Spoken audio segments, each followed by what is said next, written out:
Thank you all for coming out as we celebrate Carroll County's 188th birthday. And I just have a couple of quick announcements. We want to first tell you about the Historical Society's 250 Speaker Series.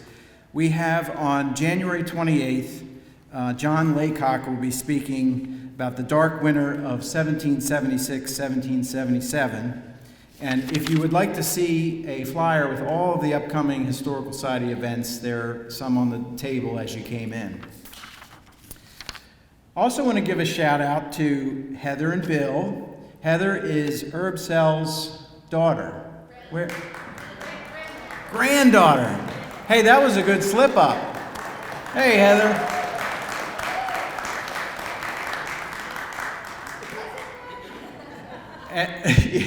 And there is a great photo of him at the piano. Did you see that? Yeah, isn't that wonderful?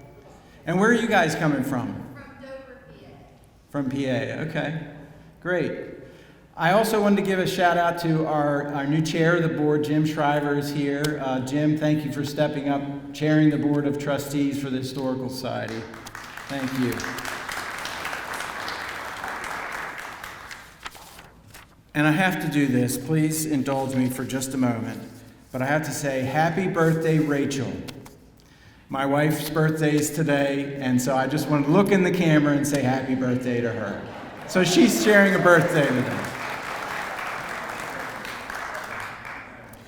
So we're going to hear from Steve Bowersox.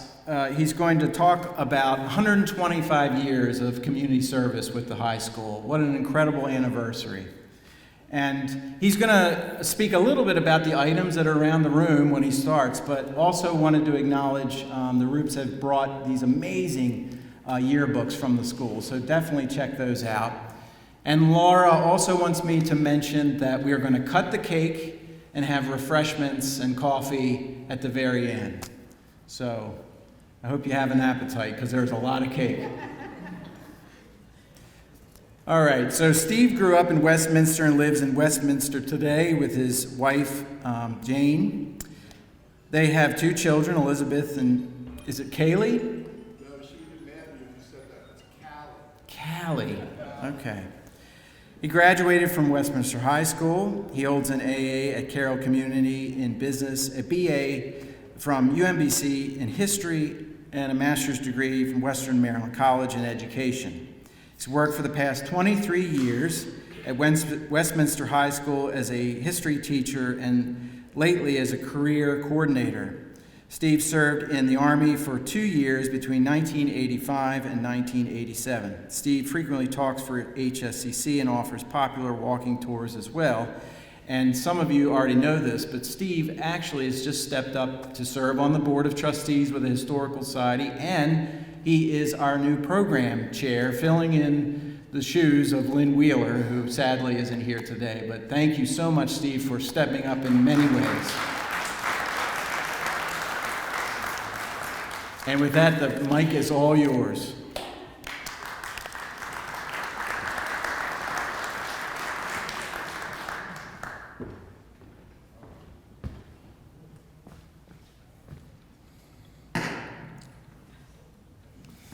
Hello, everyone. So if you came here hoping to get some analysis of our past AP scores and how we stack up against other people, you're in the wrong place. This is going to be Westminster History Light today because it's Saturday afternoon, some anecdotal things about the school, some things I've just recently discovered myself. And after, 89 slides, we'll be done. So, okay? So I'm guessing most everybody out here, or almost everyone, is a Westminster High School person. If you went to Westminster High School, you can raise your hand, please. All right, okay. And if you taught at Westminster High School, or were an administrator at Westminster High School? All right, very good. You'll get to see your pictures later, also up there. Okay, here's a little tutorial. Opened in 1899, although there is some controversy about that we'll find out about. There have been approximately 1,250 to 1,300 faculty and staff at Westminster High School over the ages, and I know that because I went through every single yearbook and counted them and tried to find out how many years they'd been, but nowadays people don't even get their picture taken for the yearbook, so there is some wiggle room here. 6 people served over 40 years, 44 who served from 30 to 39 years, 87 who are in the 20 to 29 year range. The person who served the most is Janet Carr. Janet worked, and all of her time has been at the new school. In food service, she was in custodial, but she was there for a long, long time. Sue Hooper, PE teacher, there for 45 years. Frances Miller has the distinction of being the only teacher I could find who taught in every one of the 3 school buildings. She hit the very last year at the new building, 2 years at the first building, and most of her career was at what has then became East Middle School. This is a little chart to see how we've grown. 1900, 7 people graduated. Got up to 67 by 1925, 115 by 1951, and you're probably going, why didn't he do 1950? Because there was no graduation in 1950. That's the year they went from 11th grade to 12th grade. So those folks, including my parents, were seniors for 2 years at that point in time. 75 were up to 450, 2000, 510, and our numbers have dropped down because Winters Mill High School is in place and that siphons off a lot of the kids. Around this room, there are pictures. There's a picture of the 1913 graduating class over here. It's really nice, and next to it is the 1959 graduating class. There's a couple of Life magazines, which I'm going to talk about. It's a woman who went to Westminster High School for 1 year and then became one of the most photographed people in the United States in the 1930s. So she's on those Life magazines. There's some other pictures back here. When we're done, you can mingle. And if you haven't found your way over there yet, at the end of this, Gail and Cindy they have a yearbook from 1921, which is the very first one that was made up until current day. So there's a lot of good stuff over there. Okay, do you guys remember Cliffy Clavin? From Cheers? He was very famous for little known facts. And that's, hopefully, once you walk out of here today, get those really awkward moments when you're like on the elevator with somebody else and you're looking at them and you don't know what to say, or you're in line at the post office and you just don't know what to do. Hopefully you have a lot of anecdotal things to talk about by the time we're done here. So we're going to do some Westminster High School little known facts coming up. So I've been told my entire life that the first football team was from the fall of 1947, graduating class of 1948. And I was told that because my father's in that picture, and 2 of my uncles are in that picture also. So that was kind of drilled into me that this is the very first football team of all time. And then, looking through old papers, I should have read the cue cards here. Or was it earlier than that? Here's a paper from 1901, the Democratic Advocate. The students of Westminster High School have organized a football team with the following players. And then it lists all the people, and then they would like to hear from teams averaging 120 pounds to play against. And all communication should go to this guy, E.A. Heidi, in Westminster, Maryland. Well, Mr. Heidi was on the staff of the high school, so I don't know how organized this was, but the coach was a faculty member. And then he left, and I found him in Find a Grave, and he went out to Missouri and passed away out there. But that's not even the most fun part of the story. So all these names, I'm looking at names. Who can I Google and not have to worry about getting like 4 different people with the same name? So I picked this guy in the middle, Hampton Baumgartner. There can't be too many of them out there. So I looked him up, and I found his obituary in the New York Times. So Hampton went to work for the railroad. At a meeting in the 1920s or 30s, someone asked him what he did for a living, And the New York Times obituary says, this is the guy who coined the term public relations. That's what I wanted to hear. Wow. All right. I thought so too. You know, little Westminster guy coins the term public relations. But also what I've read about this guy, because he had connections to the press, a woman had an idea for a holiday in 1942 called Mother's Day. And he was so in with the press and with the railroads going all over the place, he had guys wearing these little carnations and put the word out to the point where he is also told he's the one who popularized Mother's Day also. One of our own. Again, wow. Okay, this is, the Life magazines are over here. This is Kay Aldridge. I found an article in the 1942-43 Westminster High School publication that said she went to school here in 1930 to 31. And it's also on her Wikipedia page, so I know it's true. One of the most photographed women of the 1930s, she also had a screen test for the role of Scarlett O'Hara in Gone with the Wind. Another Westminster High School student. Wow. Okay, Julie Andrews did not go to Westminster High School. All right? So I'm not trying to ignore you folks over there. Julie Andrews did not go to Westminster High School, but the Von Trapp family singers did come to Westminster High School in 1947 and performed in the auditorium on February 2nd. And I don't want to disappoint anybody, but if you actually read about the Von Trapp family singers, it's nothing like the movie. The movie is all made up. They just walked across the border. They weren't getting chased by anybody. The nuns didn't help them. None of that happened. So that's a little disappointing, but the Von Trapp family did come to the auditorium. Neither of those guys went to Westminster High School either, right? But Taylor's drummer, Matt Billingsley, did graduate from Westminster High School in 1997. He was most musical that year, which kind of makes sense, right? Okay, having fun so far? All right, good, okay. Does anybody know Luke Grimes? Any country music people here? Okay, Luke didn't go to Westminster High School either. But his drummer also went to Westminster High School, J.D. Lennox, from 2009. Lived right down the street from us. I feel like had something to do with this. Although I taught history, so I really don't have anything to do. But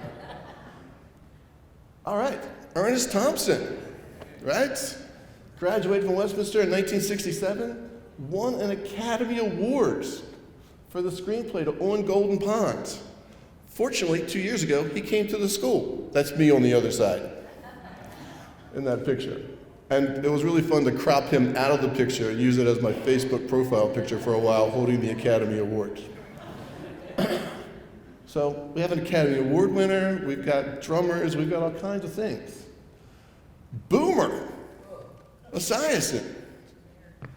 Right? Didn't come to Westminster, went to University of Maryland, but his wife went to Westminster High School, Cheryl. Okay. You guys writing this stuff down? Okay, all right. Susan Berkowitz, who graduated in 1975 and then came back and worked at the school. She's moved out to LA to be closer to her family. She's been doing some acting. Those are her hands from the movie Barbie with Margot Robbie.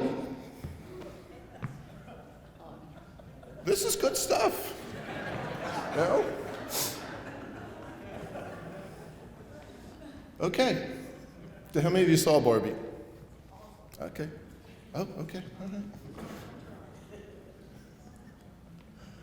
Okay, so since I put this together, I included my parents. So that's my mom and my dad. They graduated in 1951, but this really does fit into what we're doing here also, because I'm guessing my father was the first all-state athlete at Westminster High School. Quarterback anyhow, right? Which is funny, because he went to University of Maryland, and he's number 64 there, where their coach saw his quarterbacking abilities and made him a guard. Right? So it worked out. They won a national championship, so things worked out pretty well. And for some reason, they gave him a black chin strap when everybody else had white ones, so I'm not sure what that was all about either. But so we have a Westminster High School student who played for a national championship football team. And then, even better, you can see at the top, he was drafted 40 spots ahead of Johnny Unitas. So that's a big family thing, but that's a big, Westminster High School should be very proud that they had a student who had this. And it might say something about the Scouts also at this time, because my dad never played in the NFL and Johnny Unitas is in the Hall of Fame now. So it does say a lot about the Pittsburgh Steelers though, because they cut him, and then he became a Colt after that. All right. Okay. Here's a picture from the 1958 yearbook. You might recognize some of these folks. The person we're going to really talk about is Jay Moyer. Jay was also the quarterback on the football team, and evidently really, really good, but blew his knee out in the very last game of his senior year, and his football playing days were over. But he must have been pretty smart also, because he went to Dartmouth College, graduated. He won some big award at Duke University, but I didn't have enough room on this slide to put it in there. But 1972, he joined the National Football League as counsel to the commissioner. NFL's, I know you guys to read, but I'm just going to read this to you. Okay. The NFL's first in-house attorney and the youngest member of the NFL's senior management team. In '84, he was appointed executive vice president and league counsel, the NFL's #2 executive position at that time. Wow. All from Westminster. All right, here's Tarina Smith. She graduated in 1979. At one point in time, she owned the shot put record. The times changed, and now we've passed it by 10 feet. But she is the senior director at stadium events for Mercedes-Benz Stadium down in Atlanta. They just hosted the national championship game, where I'm glad Ohio State thumped Notre Dame, and I know that might not be a popular opinion. I'm friends with her brother on Facebook, and he just posted this picture like 4 or 5 days ago. There she is at the New York Stock Exchange ringing the bell. So again, wow. I mean, there's other people up there also, but she's part of it. Okay, Mary McNamara, who I graduated with, has won a Pulitzer Prize as a columnist for the LA Times. And she had to evacuate her house, also with the fires and stuff, but I think she's has been able to go back. Leo Totten. Leo Totten's still in the area. He works at the gym on John Street, like 1 day a week. He was a health teacher at Westminster, I believe, when I went there as a student.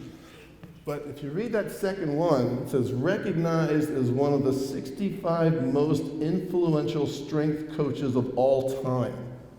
Not just in the United States, that's worldwide. He was the Olympic team coach a couple of times.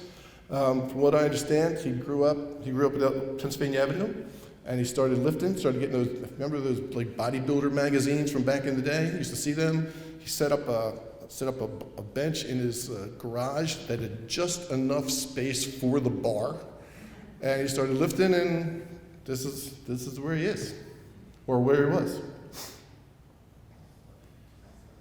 Okay, most of you, if you went to know Earl, right? PE teacher, coach, supervisor of athletics for the county, played 7 games for the Milwaukee Braves in 1956. He was in the minor league system for a while, and at that point in time, there was no free agency. They kind of owned you, and you weren't allowed to go anywhere. And unfortunately, in the outfield was a guy named Henry Aaron, so it's kind of hard to bump him out of that spot. Eddie Matthews also was on that team, 2 Hall of Famers. He just could have hung around for 1 more year because they won the World Series the next year. And one of my dad's favorite things, he kept the clipping. My dad and Earl were about the same age, and they played American Legion ball at the same time. And my dad kept the end-of-year stat where he had a higher batting average. So he just wanted to make sure everybody knew that. Okay, in 2013, Pearl Harbor did a rededication, and they chose one band from each state that had a ship that was damaged. Like the USS Missouri, the West Virginia, the USS Maryland was damaged during the attack on Pearl Harbor. They chose the Westminster High School band to go to Hawaii to participate. So after a lot of fundraising and donations from the community, that is our band on the USS Missouri, the same ship that took the surrender of the Japanese in World War II. There are kids on that ship right there who also, my wife who's back there, Jane, is back there also. We took a bunch of kids to Europe in 2015 on an EF tour, and it was a World War II tour. So some of these kids by the age of 17 had been to Pearl Harbor and Omaha Beach, which is pretty cool. That's really wow. Does anybody remember this episode of All in the Family with Archie and Sammy Davis? 1972 is really one of those, oh my gosh, what's going on here kind of moments in history. Well, check this out. Prior to that, 1970, Duke Ellington, Herb brought these great groups into Westminster High School, great performers. Duke Ellington came in 1970, but that's a picture from the yearbook also. Played at the auditorium, which would have been the older auditorium at East, it's not even there anymore, what became East Middle School. He also brought Count Basie, Chester Harrison. Hey, Galen, are you close by? Where are you? Did you tell me that you knew a story that when Chester Harrison came to town that there was some controversy over where he was going to stay in Westminster? Yes. You want to come up here and talk about it? You don't ever see. Okay. Also, these are pretty famous people. When going through the old Carroll County Times archives and you're looking for these, I'm thinking I'm going to find Count Basie on page 1 of the Carroll County Times because he's playing, but times were different and the community was different. He was stuck on page 9 with the sports, announcing this guy is coming to Westminster High School.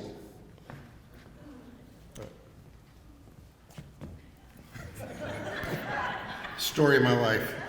I had the opportunity to spend some time with Mr. Sell. We do this thing called the Owls. I won't get into it too much, but we meet out at Panera every Thursday. So if you haven't heard about it, I'll plug it right now. We meet up out there every Thursday morning at 9 o'clock, and we've been doing it coming up in February for 2 years, and there's about an average of 20 people there every Thursday morning from all classes. So it's kind of nice. But what happened with all of this, we were going up to Littlestown and we ran into Mr. Sell up there playing his piano at Olivia's. He played there every Friday night. And I finally talked him into coming down to the Owls of All Ages at Panera. And it was an interesting discussion, to say the least. He brought up some conversations that, as a young man going to school here and not thinking about how things have changed, he brought it right back to today. And he just said to me, when Chester Harrison when he got him to come over to perform, there were some questions. This really brings things to light. There were some questions posed to him as to where is that person going to stay. So, the past is the past, but when he brought that up, it was interesting because that was back in the time when it was hard for someone of color to find a place to stay around here. So that's kind of the story that, the discussion that we had. And, from what he told me, he told him when they asked him where was Mr. Harrison going to stay, he said he's going to stay at my house. So that's the end of the story. Okay, that's good. But I have one more. Can I plug one more thing while I'm up here? I thought you would. You thought I would? The other thing that we do with the Owls of All Ages, we have It's Sandy Mount Park. Everybody knows where that is. It's on the first week in June, on June the 8th. This will be the third year that we've had a picnic. It's on Sunday, June the 8th at 12 o'clock. And last year we had 200 people there. This year we're expecting 300. We've had people from the class of 1948 and up. So it's pretty interesting if you're looking to run into your old girlfriend or your old boyfriend from back in the day. You never know, they might show up down there. So, but please, if you can make it down there, it's a lot of fun and it's free. That's the best part. Awesome. That's all. Thank you.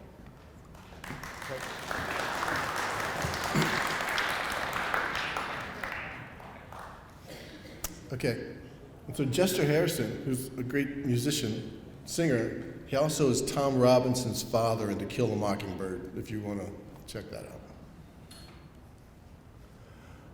Okay, this is where the history part comes in, so this might be a good time to go to the bathroom, get a drink, do something.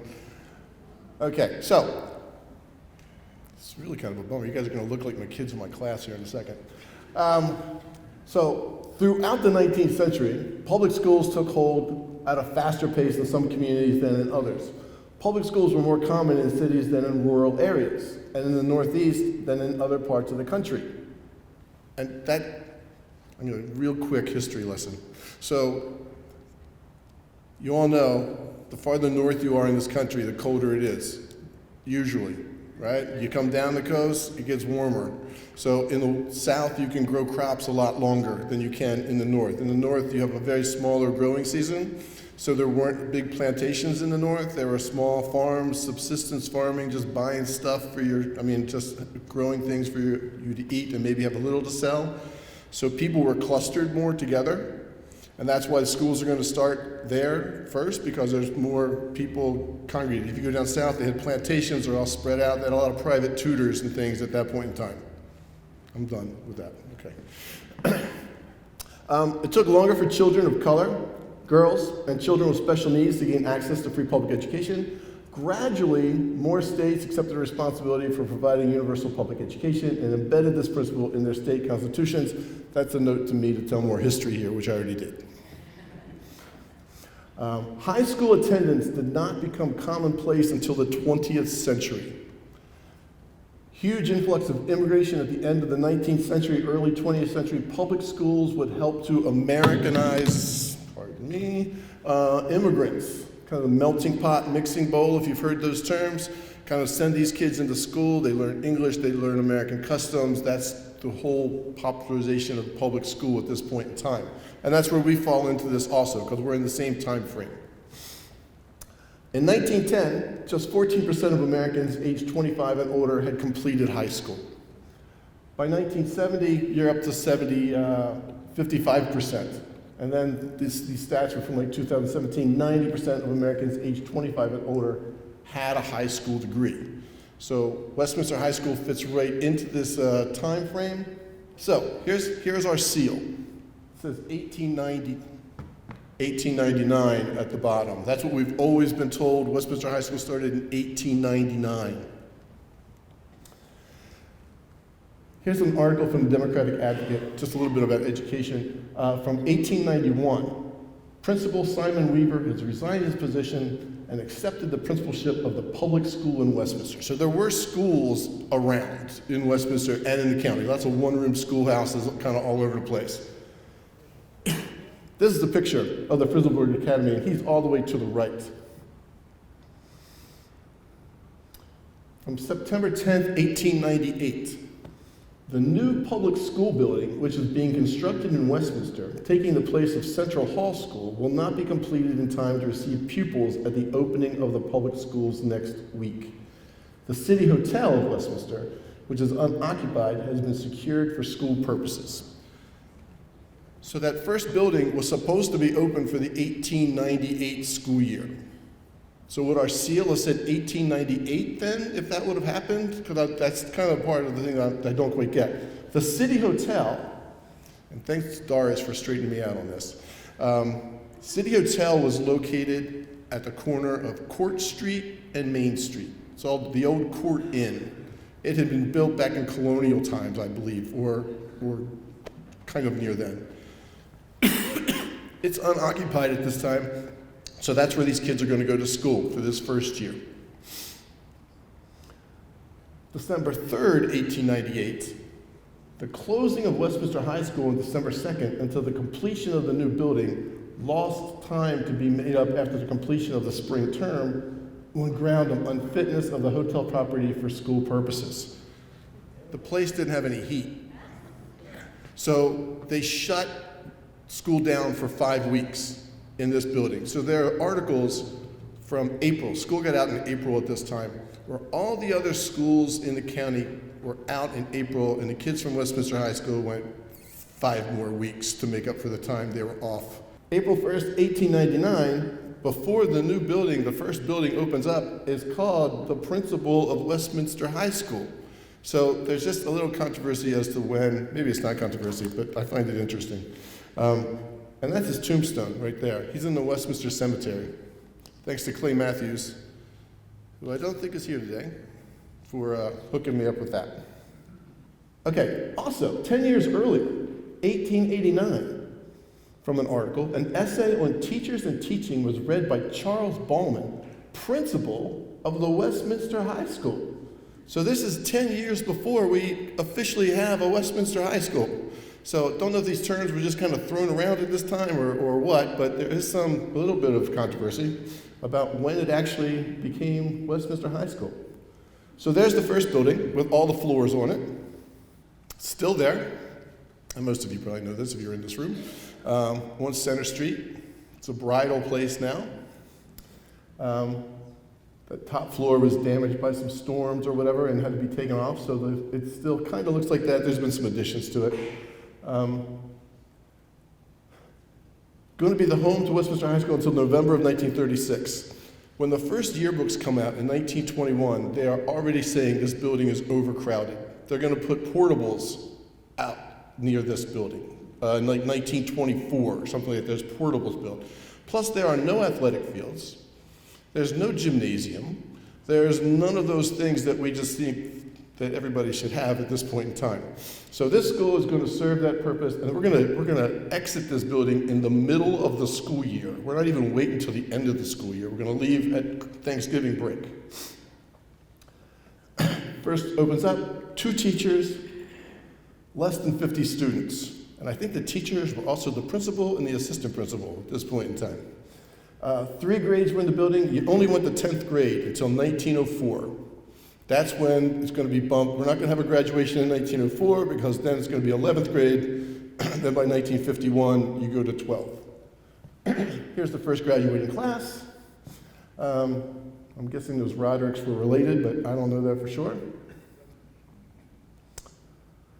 Here's a picture that I don't know the date of. Early 20th century, girls being trained to be waitresses, all Westminster High School students. They look happy. Okay, oh, this is so much fun. Galen has that 1921 yearbook locked up over there because it's very fragile. But if you had the opportunity to look through it, it is really, really funny. The superlatives at the time, these people were mean. They have some that we still have, but there are some other ones, like heaviest for boys and girls, biggest feet for girls, best looking thinks he is, down here at the bottom. And this is a short list. There's like 30 things that they are. And I know there is one term in there that has to be a different definition than what is popularized now, but in the boy and girl category, there was a category of hardest lover. So I think maybe that person who needs a boyfriend or girlfriend and is really trying hard, but even biggest vamp. I mean, look up the definition. This is an interesting thing. So we get to 1923, and they have yells listed. Boomalaka, boomalaka, bow, wow, wow. Chickalaka, chickalaka, chow, chow, chow. Boomalaka, boomalaka, who are we? Westminster High School, yes sirree. I have shown that to our cheerleading coaches so many times, and they totally turned me down. And if you think this one's funny, the next one, we don't even have a football team at this time, so I don't know what these cheers are really going for, but this one, give them the axe, axe, axe. Give them the axe, the axe, the axe. Where? In the neck, neck, neck. There, there, there. I'm not sure what sports they were playing, but that's a good one. Okay, so this is from the original yearbook, 1921. It was called The Mirror for the first 5-6 years because it was a reflection of the school year. Right? Kind of makes sense. This is a drawing of what they hope the next building looks like 15 years before East Middle or the second high school opened up. And it looks pretty close to what they're going to end up with. So in November of 1936, this building opens up. As you can see, if you look down the side right here, there's no gym. The gym is added on later. So this is from one of the school publications. This is how the kids were introduced to their new building. Students walked from the old high school to the new to get a tour, walked with their homerooms under the supervision of their teachers, 8th through 11th grade, shown where their lockers were. That was a big deal. There are so many mentions of the lockers in the articles, because they had cloakrooms back at the old building. When the bell rang, they marched under the direction of the hall monitors. Anybody here in the safety patrol back when you were in school? Had your little sash telling people to stay where they're supposed to be there? Into the auditorium in perfect order. They practiced changing classes, and then they were released for Thanksgiving break. So they had a long Thanksgiving break, and during that time, the school system moved all the furniture from the old school into the new school. So that's kind of how all that went. I've also heard a story, and I can't find any confirmation, but I like it a lot, so I repeat it, that they had the students line up in the library of the old school, and each of them grabbed a few books and walked across town and then just put them in the library at the new school. So everything was just boom, boom, boom, boom, boom, kind of done in order. So I'm going to keep telling it. I haven't been able to find anything that says that's really happened. But. Okay, you can see that's from my computer screen. So if you're looking for the actual official start date for that second high school, it is November 30th, 1936. Prior to that, all the students in grades 1 through 7 had been housed at the Graceland Manor on East Green Street, before you get to Center Street, big white building. Those students are going to move into the old high school, and Graceland is going to be an empty place at this point in time. That's Graceland right there. And I hope John Jordan doesn't get mad that I'm using this picture, but he was my neighbor when we were kids, so I think he's going to be okay. Here's a picture of some students when they graduated from Westminster High School in 1942. Mr. Carr is still with us. He lives in town. So if you were, like last Tuesday, we were supposed to have Mr. Hurwitz down here. It was really, really cold, and his health is pretty fragile, and he did not want to risk coming out. So that's we're going to try to reschedule that again in the spring when it gets warmer. But these are his classmates from 1942. And just to throw a little World War II thing in there. So these kids are in school, in high school, when Pearl Harbor happens. So I think they know what's going on when they graduate, where their life is going to be headed after that. Here is the dedication of the gym. It's dedicated in May. It opened up in March. And big doings. So you have 43 years without a gymnasium. For PE classes, for basketball. They played basketball at the Armory. Sometimes we went to Guild Gym up at McDaniel, Western Maryland. We didn't have any playing fields until they got to the new school. They had to go out to, I think they're called what's called the Huff Farm on Westminster Pike. On the left-hand side where all the tree streets are now, there was like a sports complex out there. They had playing fields, and our baseball team would go out there and play, and the football team would go out there and play, or not for soccer, would go out there and play. So it's an interesting little tidbit. So, but speaking of Mr. Hurwitz, And I wish he was going to try to get down here today, but he just wasn't feeling good. So we're going to get him back. March 10th, 1942, the gym opens and the seniors have a dance. The initiation hop.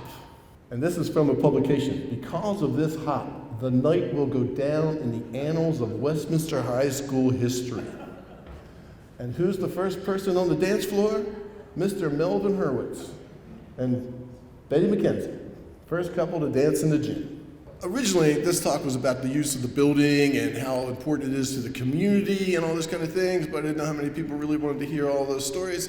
But during World War II, Westminster High School became a very, very important site. It's the biggest place around with a microphone, so if you've got information to get out to people, it's where a lot of meetings were held for civil defense. They would have speakers come in who would travel the world to kind of educate folks about what was going on. There were night classes offered for people that were working in the defense factories who could come to school at nighttime. There was also classes offered at nighttime for like learning how to weld so you could get a job during the war at the places in Baltimore, D.C., wherever. So there's much more to that story, but I'll hold off on it. So here's the new building. Right? We're almost done. I think we're probably on like 85 slides right now, something like that. So does anybody remember the Phantom? Is anybody at school at this time? I came in the fall of '77. So here's the first article from March 25th. Roving reporter was asking kids, who is the Phantom? So if you're not familiar with this story, there were noises in the school, up in the ceilings. And people, it was like something was rolling up in the ceiling and people could not figure out what was going on. So we had this Phantom. It turns out, I believe, it was a custodian who didn't have any place else to go and would kind of roll themselves around and lived in the school for a little while. They arrested this woman because she broke into a classroom, but they didn't claim that she was the Phantom. But this was kind of a fun story for a couple of weeks or so, maybe a month. All right, here we go. We have some of these folks on hand. So here's George Morlock, opens the new building, the first building, 1899 to 1912. He became the superintendent at this point in time.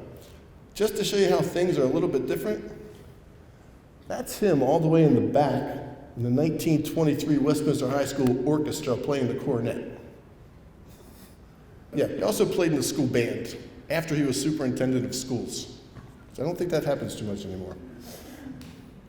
All right, we have pictures of these guys at school, but I could not get a good shot at them. Charles Kolb, 1913-1918, W.H. Davis, 1919-1920. I will tell you that Mr. Kolb and Mr. Morlock are both buried in the Westminster Cemetery about 20 feet away from each other. So that must have been the spot for early educators. Pop sites. The information I found on World War II, he's the principal of every single student that was a World War II veteran from Westminster High School. 24 years, that's a long run. He lived on Main Street, right near Lincoln Road, near the Opera House.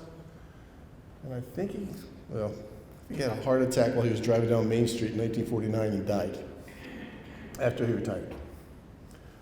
Then we have Gerald Richter. Jerry Amos, did he show up at this thing? Jerry Amos, anybody? You guys know Jerry Amos? That's his grandfather. That's who he's named after. And his daughter was my third grade teacher.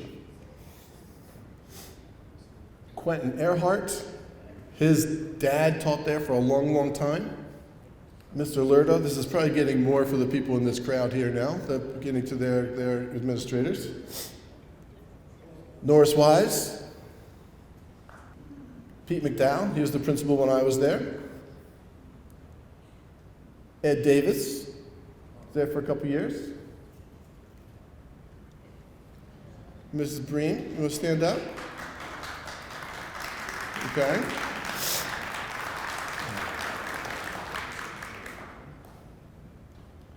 And Mr. Seaman is right here also.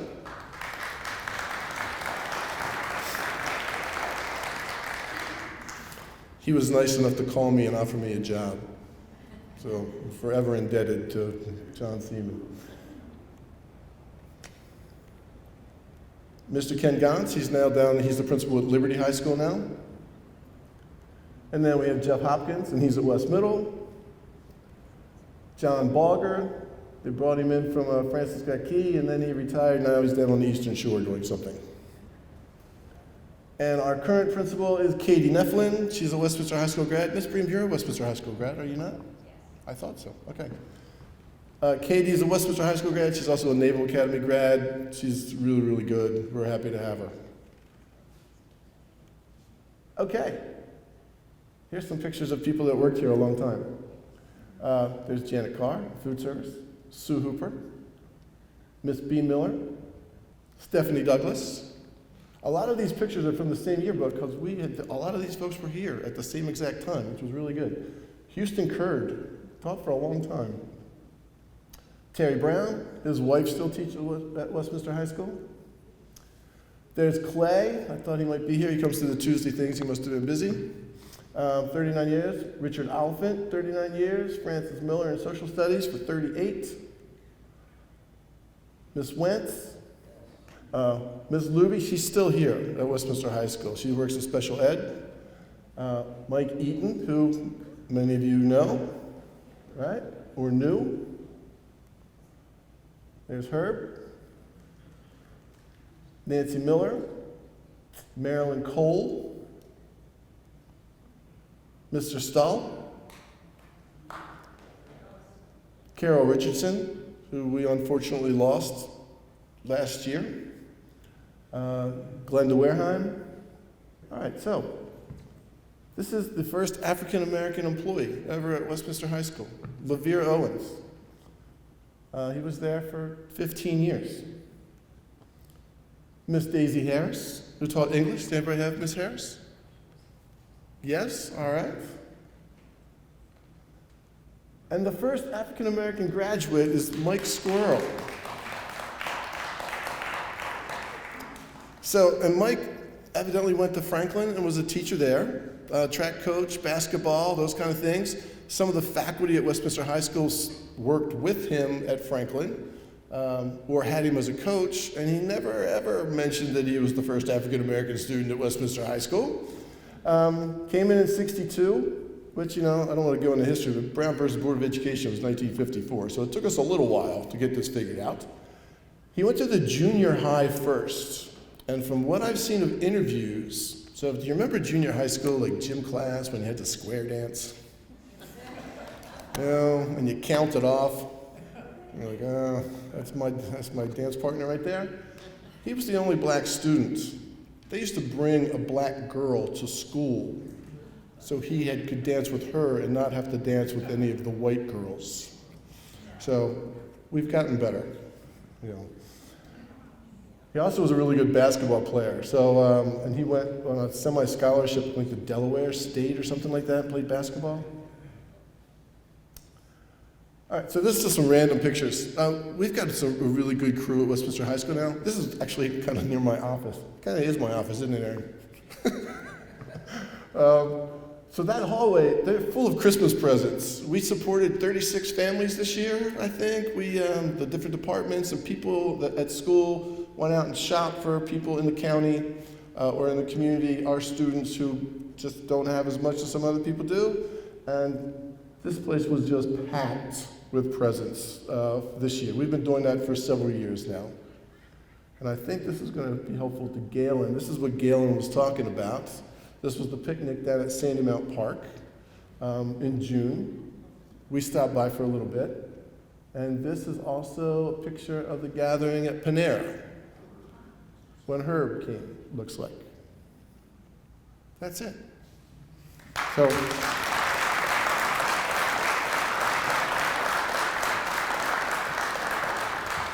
thank you for coming out and listening and hearing all kinds of trivial things.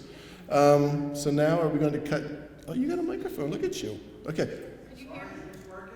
Yeah, mine's not working. Okay. So I guess we're going to take, if anyone would like to, if you want to talk, we ask that you come up here, only because it's being recorded, and that way it gets picked up on the sound.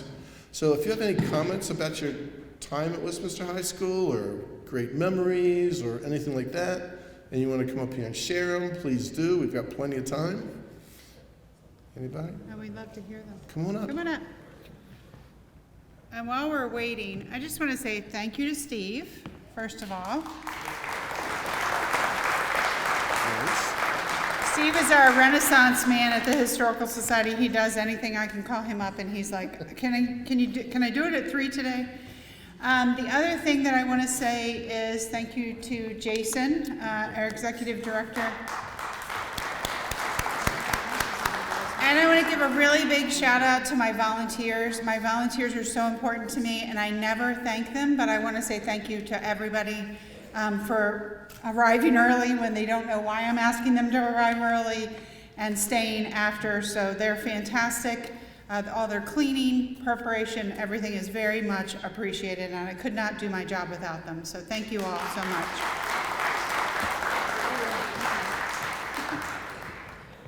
Yeah, I'm like Gail and I'm short. There you go. I'm Peggy Hutchinson, for those of you that I went to school with, class of 65. Mike Squirrel was in our class. We have about 5 of us here that I know of. One honor that I got in 1964, there was a school flag contest. Now, as old as that high school was, it never had a flag.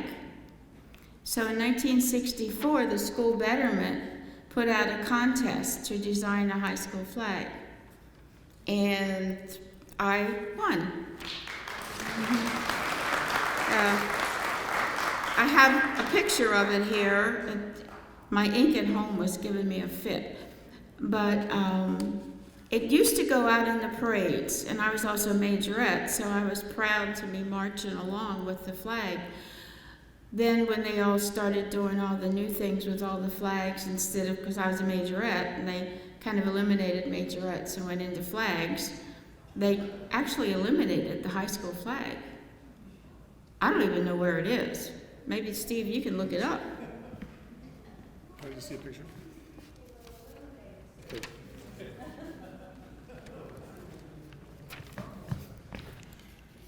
Can't say I've ever seen this flag.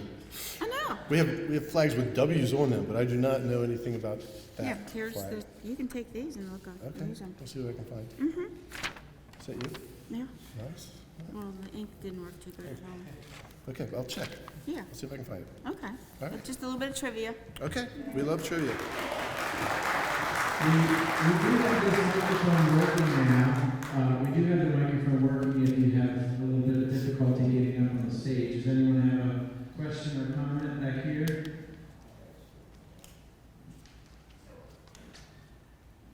I just have a question.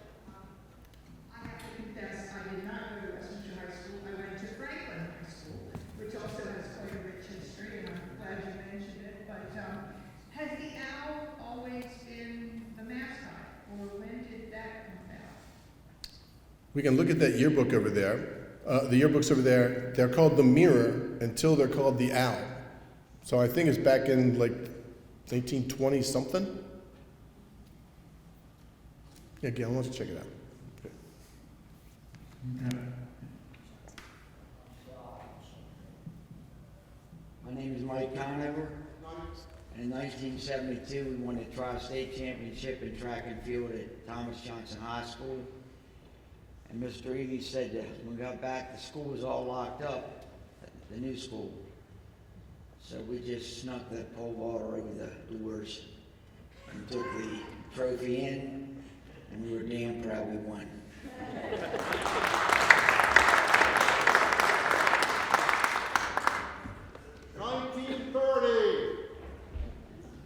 1930 for the Owl.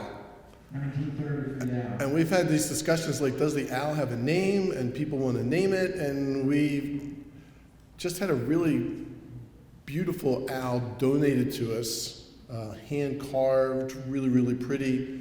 and I think there was given a name. Aaron, do you remember that? Alma, that's correct. Alma, for alma mater. Right. Steve, we got a question Oh, here. okay. I just want to say that I'm a graduate of Westminster High School in class of 1951. And the greatest part about that was that we were the seniors for 2 years. And that's true of all of the county schools, but it was fantastic. And I'm not too sure, Steve, is your dad Jack Bowersox? Well, the greatest thing we did as a class, we made him president of our class. And I'm proud to say that he and his wife Phyllis, who was also a member of our class, saw to it that we had a class reunion every 5 years. And I didn't check my records, but I think we did that until we hit 60 years. And then we started having just luncheons. And until this past year, 2024, I'm in the wrong century, we had luncheons every 3 months until even after your dad passed away, and your mom. As I say, we're getting in the 90s, and I think the problem is, we don't want to put 90-year-olds out on the highway to drive, remember? That was not the case back when we were in school.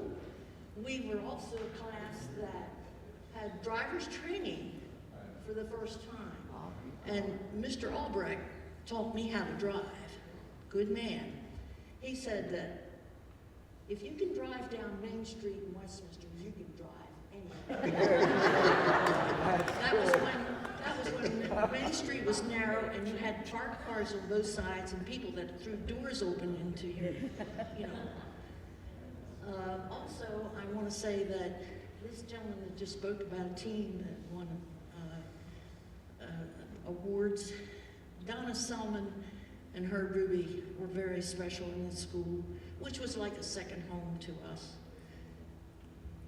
I was like a substitute on the 1949 team that won state basketball for WHS.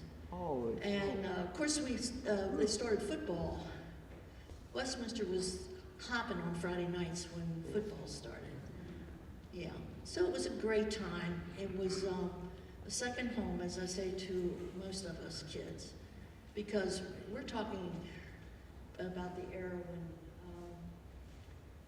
we had black and white televisions coming into being, and not every home even had one of those.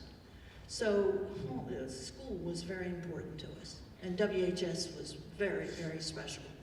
Tell us your name. I'm Alice Lockard, Alice Dearborn Lockard. Thank you.